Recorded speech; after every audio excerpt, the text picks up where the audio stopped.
Dassault Systèmes, on parle du CAC 40 quand même, qui décroche de 20% sur une seule séance juste après la publication de ses résultats. Gadin, en tout cas, grosse glissade aussi pour Publicis le jour de ses résultats annuels, 10%, 8% pour LVMH. Dans l'autre sens, ça marche aussi dans l'autre sens.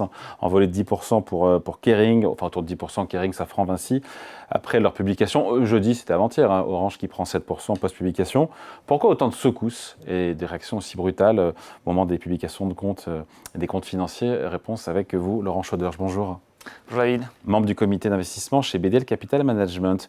C'est indiscutable, c'est factuel aujourd'hui que dire que les réactions boursières sont mois après mois, trimestre après trimestre, année après année, de plus en plus violentes.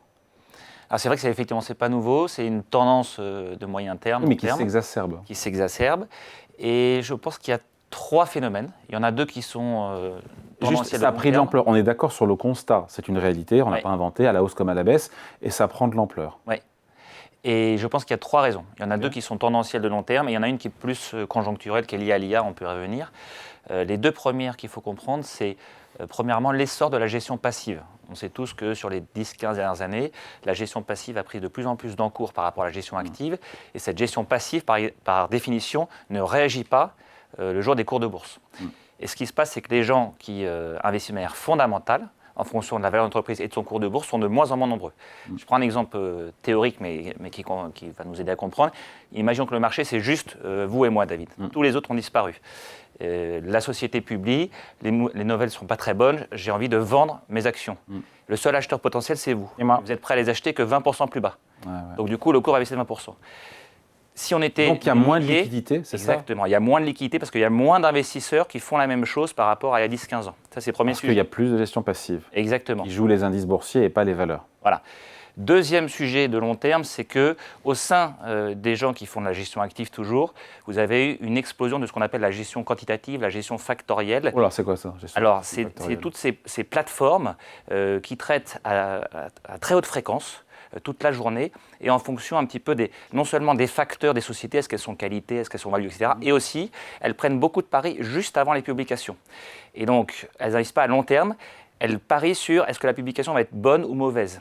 Et selon le résultat, elles se débouclent très rapidement, parce qu'elles utilisent beaucoup d'effets de levier. Donc si jamais la publication est mauvaise et qu'elles se sont trompées, hop, elles sortent. Et donc ça accélère les mouvements à la baisse et à la hausse. Il y a plus de... Et aujourd'hui, d'argent investi via ces process. Aujourd'hui, ces gens-là, on estime que c'est à peu près la moitié des volumes dans le marché. La moitié? Oui, quand c'était seulement 20% il y a encore 10 ans. Okay. Donc ça, c'est le deuxième effet, et ça va continuer, parce qu'il se trouve que ces gens-là sont très court terme, mais ont des bonnes performances.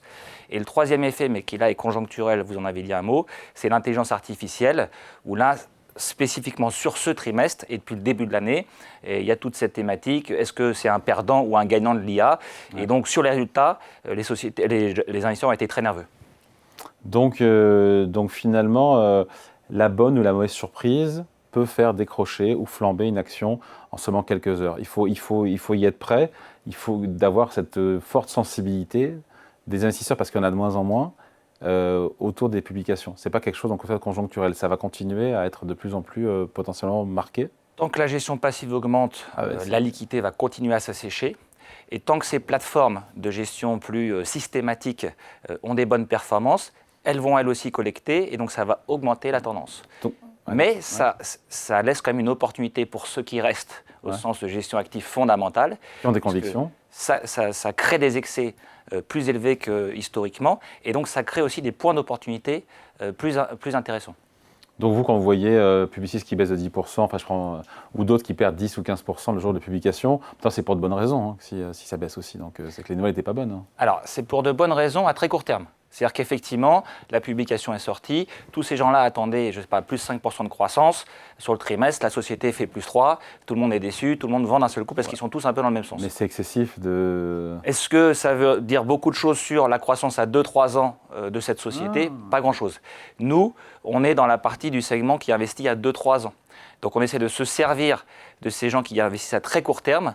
Donc ça a été une opportunité, cette saison, pour vous, des publications de résultats? Et c'est exactement ce qu'on a fait, notamment sur 2-3 sociétés qui sont vues à ce stade comme étant des perdants de l'IA. Les titres ont baissé de 10, 15, 20, 40% depuis le début de l'année.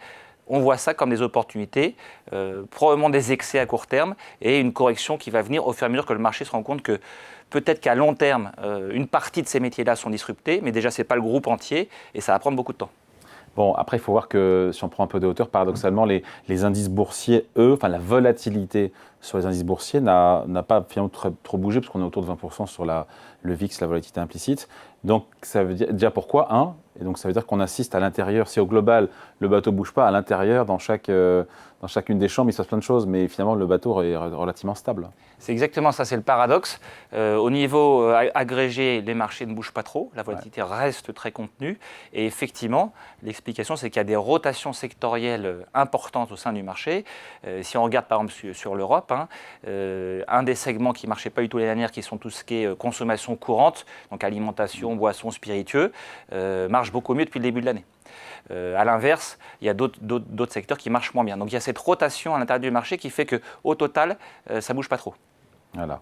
Donc voilà, ces réactions boursières, elles sont dans les deux sens d'ailleurs, on finit là-dessus, Laurent Schauderge, mais quand ça monte comme ça de 10-15%, c'est aussi une façon, c'est excessif aussi, et donc dans ce cas-là, on peut vendre une position dans l'autre sens C'est exactement la même chose si vous prenez le cas de Kering, par exemple, ou d'autres sociétés qui ont monté fortement. Vous pouvez avoir beaucoup de ces gérants-là qui avaient parié sur une déception lors des résultats. Ce n'est pas le cas, tout le monde doit racheter sa position, tout le monde est un petit peu dans le même sens, court après le cours de bourse, et ça monte. Surtout, ce qu'il faut bien comprendre, c'est que ces gens-là, ils investissent avec beaucoup d'effets de levier. Parfois, ils investissent 5, 6, 7 fois l'argent qu'on leur confie, et donc ils ont des limites de risque très faibles. Et donc, on donne quoi comme conseil aux investisseurs particuliers qui gèrent des portefeuilles avec quelques lignes, qui s'affectionnent? On leur dit quoi? C'est quoi la stratégie à adopter? Je pense qu'il faut regarder, comme vous disiez, les résultats avec un peu de recul.